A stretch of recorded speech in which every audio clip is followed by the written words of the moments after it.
Et les élèves de primaire et de maternelle qui reprennent donc le chemin de l'école ce matin. Pour les collégiens et les lycéens, il faudra attendre encore une semaine avant un retour physique dans les établissements.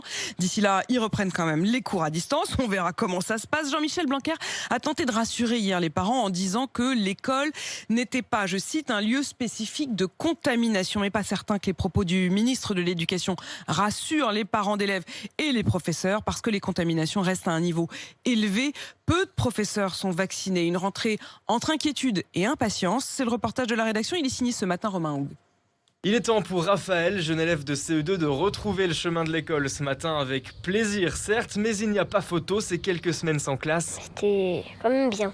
Je préfère travailler à la maison. Mais après, c'est bien à l'école aussi. Qu'est-ce qui te manque par exemple? Mes amis, ma maîtresse, et c'est tout. Et chez les instituteurs, l'impatience est bien présente. Nathalie Mercadal est la maîtresse de Raphaël. Je suis contente de retrouver mes élèves et puis les collègues m'ont manqué parce que c'est vrai que depuis plusieurs semaines on s'est très peu vus. Elle est aussi la directrice de l'école et malgré les réjouissances de ce retour en classe, il y a aussi des questions. Les élèves vont-ils réussir à se remettre en marche? C'est sûr qu'on est un petit peu inquiet parce que tant d'absence et enfin sur un si longtemps, ça va être difficile pour eux et peut-être pour nous aussi. Déjà la posture en classe, de retrouver une posture d'élève et puis de la remise au travail pendant 6 heures par jour, ça va pas être évident pour eux. L'inquiétude présente également du côté des parents d'élèves. Le protocole sanitaire à l'école reste lourd. Un cas positif dans une classe suffit à faire rentrer tout le monde à la maison.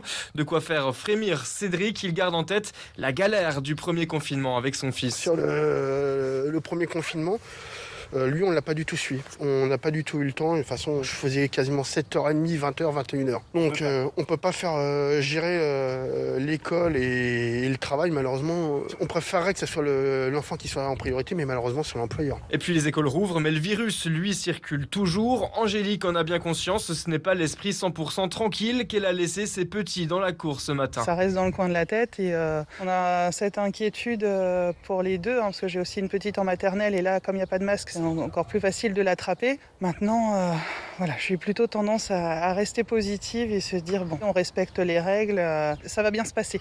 Néanmoins, cette note d'espoir, elle est partagée par tout le monde ici. Et la généralisation des tests salivaires à l'école est de nature à rassurer un peu parents et enseignants.